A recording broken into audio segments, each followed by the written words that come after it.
Read all about it. Welcome to the latest edition of Marketing Cracked. We're going to be talking about why print is not dead. Okay, welcome back. Now, Codebreak is predominantly known as a digital marketing agency, although we are massive fans of print, and print is not dead. That's a hashtag you'll probably see us using a few times. Now, traditional media, yes, it has its challenges, but hey, doesn't every channel? So, I mean, look, for example, the latest Shropshire Star. Can you see there? A lovely article about Becca joining the team. We're big fans of our local press because you get a story into the newspapers, which some people obviously still do read, but then there are online news agencies as well. So it isn't a case of a PR stories in the papers one night and then no one else sees it again. There's a lot longer legs with a news story these days. So print is hugely important. Now, Codebreak is focusing on holistic marketing, whereas a lot of agencies are more reactive. For example, someone will call up and say, I need some Facebook ads doing. All right, mate, no worries. Whereas what Codebreak would say is, okay, you need Facebook ads, but why? What is your goal? Well, I want to sell more hats. Okay, well, let us give you some options to sell more hats, which may or may not include Facebook advertising. So it is that holistic approach we look at. So when we are putting together marketing solutions for many clients, a lot of those suggestions will include traditional printed advertising. So unless you're a gambling kind of person, you want a number of marketing pillars supporting your business. Now, we don't mean loads. There are some people who've got 57 different platforms supporting their marketing activities, and they're that busy looking at every single number. They don't actually get any work done. We call it paralysis by analysis. You might know a business owner like that. So on the other hand, it's not good or wise just to have one marketing pillar supporting your business. So another prop now. Do you remember those days? The yellow pages? Look at that.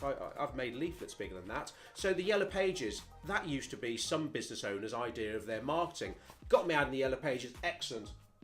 That's it, done for another year now.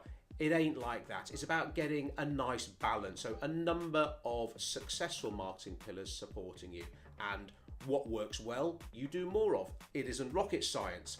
So newsletters, they can be a good marketing pillar for some businesses. That's what we use. So you may be receiving our newsletter that goes out every month. If you don't receive our newsletter and want to, go to codebreak.co.uk and you'll see a page called Free Stuff. You just sign up there and you'll get one of these in the post every month. How lovely is that? Free of charge to mainland UK.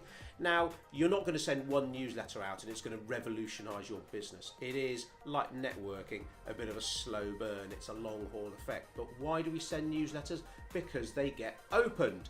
We send them out in an envelope. Now, if you've got an envelope and it's addressed to Bob Smith, in all likelihood, Bob Smith is going to open that. So we do lots of email marketing for clients, and the biggest challenge by far is getting people to actually open them, which is why we spend a long time looking at open rates, the best times to send, the use of clever headlines, all that kind of stuff.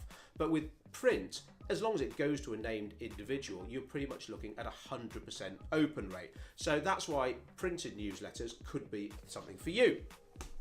We look at the humble business card. Now, marketing collateral is so important. You turn up to meet someone, their first impression is going to be you, your smile, how you dress, how cool your hair is, all that kind of stuff. But their second impression is going to often be the business card. And if you get something that's like a flimsy bit of paper, or they've crossed off their phone number because they've moved offices and they've actually written in biro the new phone number because they can't be bothered to spend 30 quid on getting new cards done, what kind of impression does that leave you with?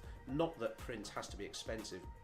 Goodness me, 500 business cards. You can we literally, because we've got such good relationships with a number of print houses, we can get them done for sort of 30 quid, like 400 gram matte lamb business cards, really good quality. So a good business card, but then means leaflets, brochures, because especially if you sell a premium product or service, when you go to meet someone to have that initial meeting to put together maybe some rough costs, something like that, more often than not, that person isn't going to make a decision there and then. Now, hardcore salespeople will disagree with me. No, you get the decision maker in the room. No, you close off all those objections and they end up having to buy off you. Well, you know, we're not talking about the 1800s now. We're talking about modern day marketing. So more often than not, someone will want time to digest what you said. So you want to leave something behind, a nice leaflet, a nice brochure, to again reinforce the kind of quality that you offer. It will help them make the decision that ideally you want them to make. So if we bang on about digital marketing and social media and web design lots, yes, absolutely, that is hugely important. And we've yet to find, in all the years I've worked in advertising, I've yet to find a form of advertising as cost effective as Facebook ads. So digital is important, but don't forget that print can play a key role as well. So I'll see you soon for another edition of Marketing Cracked.